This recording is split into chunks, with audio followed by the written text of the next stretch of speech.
Assalamualaikum warahmatullahi wabarakatuh. Alhamdulillahirabbil alamin wa bihi nasta'in wa ala umuri dunya wadin wassalatu wassalamu ala asrofil anbiya'i wal mursalin wa ala alihi wa sahbihi ajmain amma ba'du. Yang terhormat Bapak Kepala Sekolah SMK Negeri 11 Pandeglang, Bapak Dr. Andes Haji Abdurrahman MPD. Yang saya hormati Bapak Ibu Dewan Guru beserta staf tata usaha, dan tak lupa pula kepada adik kelas yang saya banggakan dan saya cintai. Marilah kita panjatkan puja dan puji syukur kehadirat Allah Subhanahu wa taala yang telah memberikan kita beribu-ribu nikmat sehat walafiat. Sholawat serta salam semoga selalu tercurahkan kepada junjungan kita Habibina wa Syafi'ina wa Maulana Muhammad Sallallahu Alaihi Wasallam beserta keluarganya, sahabatnya, serta kita selaku umatnya di yaumil akhir nanti, amin. Di sini saya akan menyampaikan ceramah agama yang berjudul Berpikir Kritis dalam Pandangan Islam. Sekarang zaman ini telah berkembang sedemikian cepat, bahkan dapat jauh lebih cepat dari perkiraan para pakar ahli. Prediksi para ahli dan juga perencanaan masa depan seringkali meleset, karena dimensi permasalahan yang dihadapi oleh manusia saat ini memang cukup kompleks, dan satu peristiwa memang sering bertautan dengan peristiwa lainnya. Sehingga dapat dikatakan tidak ada peristiwa yang berupa single event. Untuk menyelesaikan masalah diperlukan sebagai pendekatan. Sebut juga misalnya peristiwa keagamaan yang memang selalu ada kaitannya dengan masalah politik. Selain itu juga berkaitan dengan sosial, budaya, dan bahkan ekonomi. Dan sebagian orang yang sanggup untuk mengikutinya, namun ada juga yang gagal dalam mengikutinya. Namun untuk mereka yang sanggup, perkembangan yang pesat ini memang dianggap sebagai peluang yang bisa dimanfaatkan untuk memicu diri. Zaman ini dianggap sebagai petaka karena tidak memberikan peluang kepadanya, bahkan berusaha keras untuk menyingkirkannya.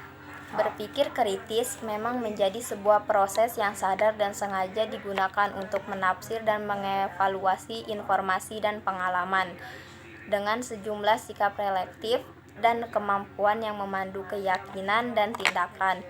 Sedangkan untuk sikap dan tindakan yang mencerminkan berpikir kritis terhadap ayat-ayat Allah Subhanahu wa taala adalah berusaha memahami, merenungi, menganalisis kandungan ayat-ayat Allah Subhanahu wa taala tersebut.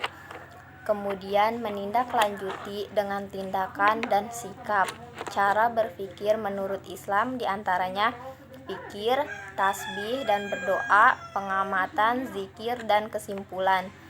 Untuk berpikir kritis menurut pandangan Islam terdapat pada surat Al-Imran ayat 159 yang memiliki arti, maka disebabkan karena rahmat dari Allah lah kamu berlaku lemah lembut lagi terhadap mereka.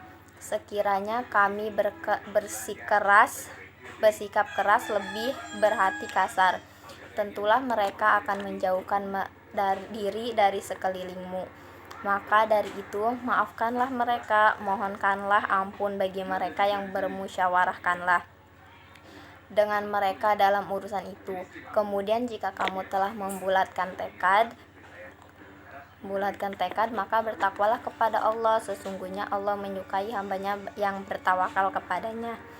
Untuk kandungan dalam ayat di atas adalah memecahkan masalah dengan cara lemah lembut, menyelesaikan masalah dengan musyawarah, dan jangan lupa bertakwa. Selain dari Quran surat Al-Imran ayat 159, kita juga bisa mendapatkan pembelajaran dari Quran surat Al-Imran ayat 190 sampai 191 yang mengandung arti sesungguhnya dalam menciptakan langit dan bumi serta pergantian siang dan malam terdapat tanda-tanda kebesaran Allah Subhanahu wa taala, sehingga bagi orang yang berlaku berakal, yaitu orang-orang yang senantiasa mengingat Allah dalam keadaan berdiri dan duduk atau berbaring dan selalu memikirkan penciptaan langit dan bumi, sambil berkata, "Ya Tuhan kami, tidaklah Engkau yang menciptakan semua ini dengan sia-sia. Maha suci Engkau, lindungilah kami dari siksa neraka." Sikap tindakan yang mencerminkan berpikir kritis terhadap ayat Allah Subhanahu wa Ta'ala adalah berusaha memahami dari berbagai sumber, merenungi, menganalisis, baru setelah itu menindaklanjuti dengan sikap dan tindakan positif.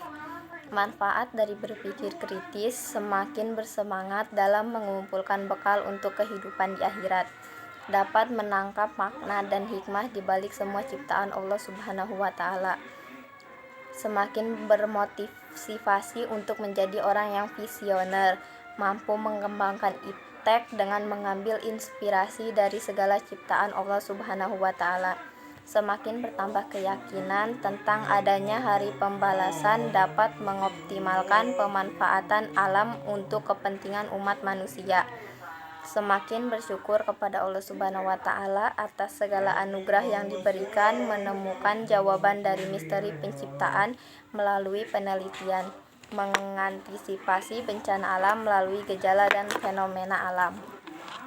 Mungkin hanya itu ceramah agama yang dapat saya sampaikan. Kurang lebihnya saya mohon maaf. Wabillahi taufiq wal hidayah. Wassalamualaikum warahmatullahi wabarakatuh.